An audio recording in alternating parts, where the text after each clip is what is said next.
Bom, vamos lá. Nós vamos ver que Jesus não veio criar uma nova religião. Ele veio para ser o Messias da antiga. Veio para ser o Messias judeu do judaísmo. E os seguidores originais de Jesus não faziam parte de uma nova e diferente religião oriunda do judaísmo, conhecido como cristianismo. Eles eram uma seita do judaísmo conhecida como a seita dos nazarenos. Não obstante, o Jesus cristão, ele não corresponde ao verdadeiro Salvador da humanidade. Porque Jesus foi judeu e o Salvador do mundo é o Messias de Israel. Em primeiro lugar, como judeu, falante de hebraico e aramaico, Jesus não poderia se chamar Jesus. Aí vão me perguntar, como assim? Porque tanto em hebraico quanto em aramaico, ela não existe a letra J. Por consequência, nunca existiu um homem chamado Jesus, e sim Yeshua. Ou seja, uma pronúncia em português que se dá Yeshua. Alterou-se o nome de Salvador de Yeshua para Jesus para que houvesse o rompimento de todos os seus traços judaicos. Então se inscreva aqui, deixe seu like, clica no sininho, receba as nossas notificações. Em verdade, Yeshua não veio para criar uma nova religião, mas sim para ser o Messias de Israel, ofertando a salvação para todo aquele que nele crê, independente de ser judeu ou gentil. Jesus não ordenou a criação do cristianismo, mas sim restaurou as bases do judaísmo. E em buscar a verdade, nós vamos ser confrontados com esta verdade inegociável. Jesus e seus discípulos, eles vivenciaram o judaísmo e aqueles que desejam seguir o Messias deveriam seguir esses mesmos passos. De antemão, nós já adiantamos que o judaísmo de Jesus é bastante diferente do judaísmo rabínico da atualidade, razão pela qual este não pode servir de modelo aos seguidores do Messias. Aliás, este é um erro muito comum. As pessoas descobrem que Jesus pregou o judaísmo e elas terminam por adotar as práticas do judaísmo do século XXI,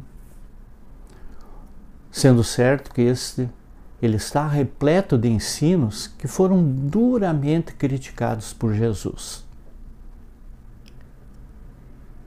O judaísmo rabínico contemporâneo, ele é sucessor de setores do movimento lá dos fariseus, justamente os segmentos que atacaram Jesus.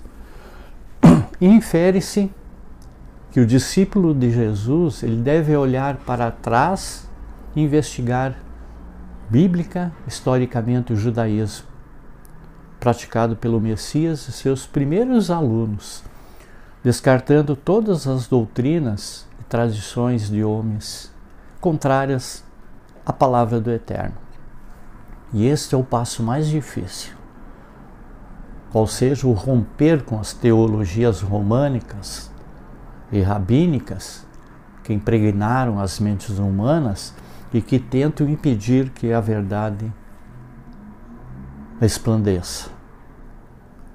Quando Jesus disse: estreita é a porta e apertado o caminho que leva à vida, e pouco os que a encontrem, que está lá em Mateus capítulo 7, e quem segue, a maioria, geralmente se sente tranquilo achando que está no caminho certo. Contudo, verifica-se que Jesus afirmou com todas as letras que poucos encontram o caminho, ou seja, que a minoria realmente encontra. A maioria está errada, ensinou Jesus, porque larga é a porta e espaçoso o caminho que conduz à perdição, e muitos são os que entram por ela. Atualmente, muitas pessoas acham que no primeiro século todos os discípulos de Jesus eram chamados de cristãos e que estes criaram uma nova religião chamada de cristianismo. Isto é um engano. Inicialmente, todos os discípulos de Jesus, eles eram conhecidos como Netzarim, que se dá como nazarenos, conforme o texto de Atos, lá no capítulo 24. Tanto judeus quanto gentios estavam unidos em um só corpo e que se chamavam Netzarim. Somente na cidade de Antíoco é que os discípulos foram chamados de cristãos pela primeira vez. Isso está em Atos capítulo 11. E isto foi por volta dos anos 40, 60 depois de Cristo. Enquanto que em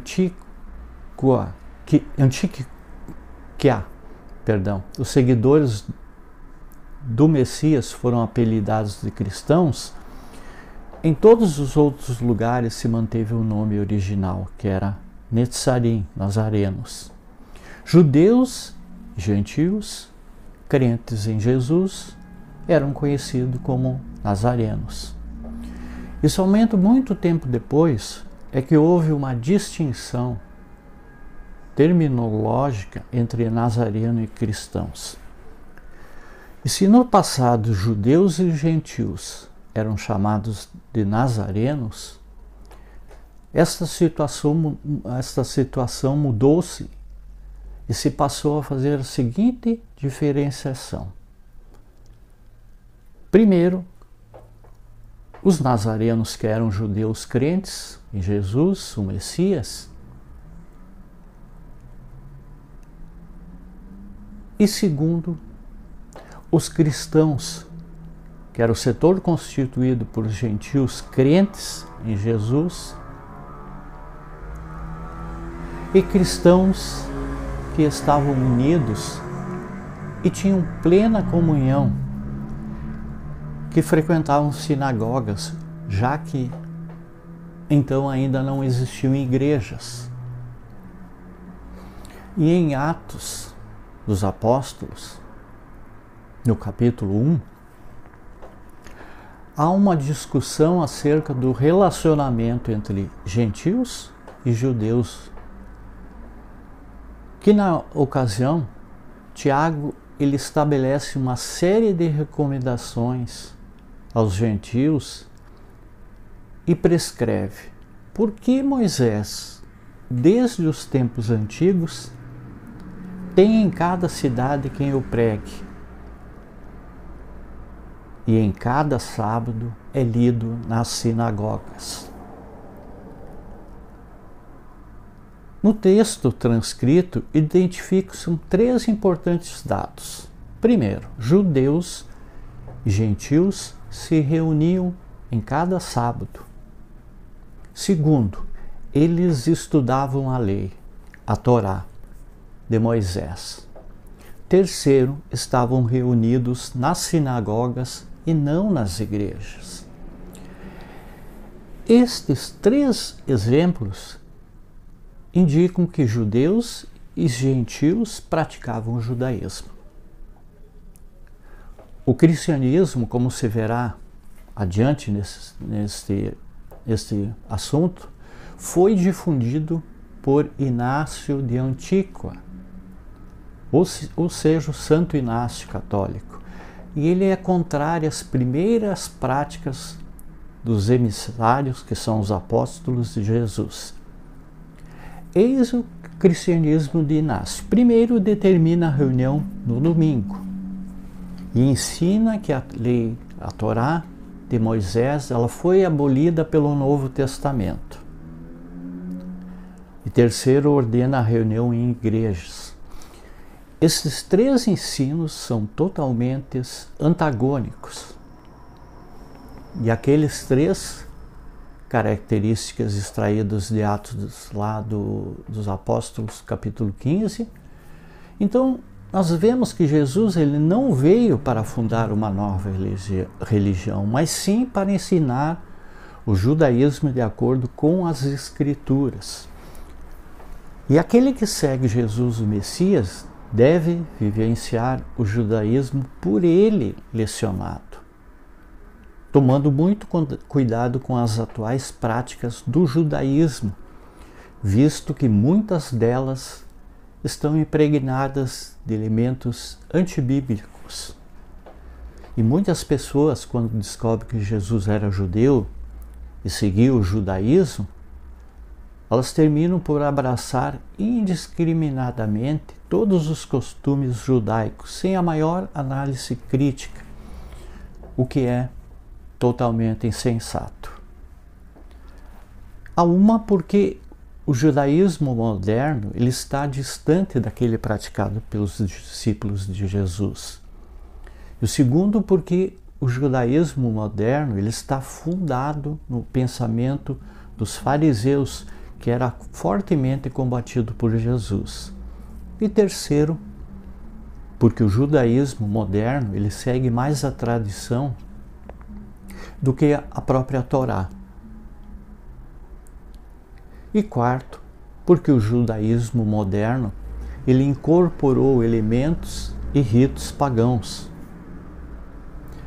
Tais críticas são entendidas a certos grupos, e não todos, do judaísmo messiânico, que não estão imunes de erro. Em muitos casos, eles preferem colocar os ensinos rabínicos acima das Escrituras.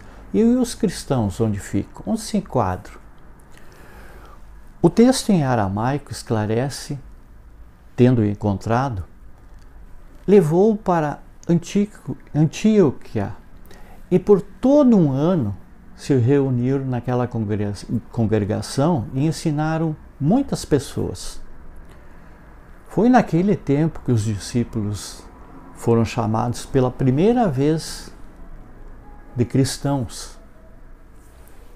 E há algo surpreendente na passagem transcrita lá no meio do manuscrito em aramaico, que aparece a transliteração da palavra grega cristão.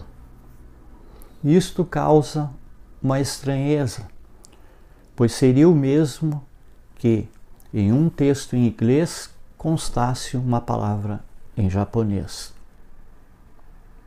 E qual seria a explicação para essa inserção, um vocábulo grego em uma epístola escrita em aramaico? E a resposta é simples. Lá, os discípulos gentios, eles falavam grego e receberam o nome de cristãos, que é grego, que significa aqueles que seguem Cristo. Mas, por sua vez, a palavra grega Cristo, ela significa um ungido. Obviamente, pessoas que falavam grego usariam o termo em sua própria língua, cristão. Em conclusão, percebe-se que o vocábulo cristão ele foi originalmente aplicado àqueles seguidores gentios de Jesus, falantes da língua grega, permanecendo então o nome nazarenos para os discípulos judeus que se comunicavam em hebraico ou aramaico.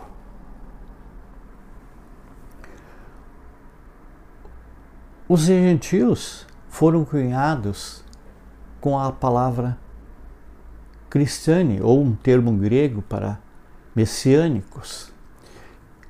E nós pensamos que o nome cristãos ele foi aplicado aos crentes gentios por não crentes gentios. Por quê? Porque os cristãos judeus teriam designado seus irmãos gentios de fé pelo mesmo termo que usavam para designar a si mesmo, ou seja, povo que pertence ao caminho. Logo, se inicialmente judeus e gentios eram chamados de Netzarim nazarenos, em momento posterior, houve a distinção dos crentes em Jesus. Primeiro, judeus chamados de nazarenos ou do caminho. E segundo, gentios alcunhados de cristãos. No livro de Atos, nazarenos e cristãos viviam em comunhão, sendo que essa liderança era exercida pelos apóstolos, todos judeus, ou seja, nazarenos. Toda esta harmonia entre judeus e gentios, ela chegou ao fim quando o gentil Inácio de Antíquia, não concordando com a liderança judaica dos nazarenos, ele criou uma rebelião nas congregações e dividiu os dois grupos, lá por volta do ano 98 depois de Cristo. A partir daí, Inácio afirma que os seguidores de Jesus deveriam abandonar o judaísmo, religião praticada pelos nazarenos, e seguir a religião por ele criada, que era o cristianismo. Nós vamos falar mais sobre o judaísmo nazareno em outros vídeos, para explicar um pouquinho mais sobre o que está escrito lá na Bíblia hebraica, lá na Torá.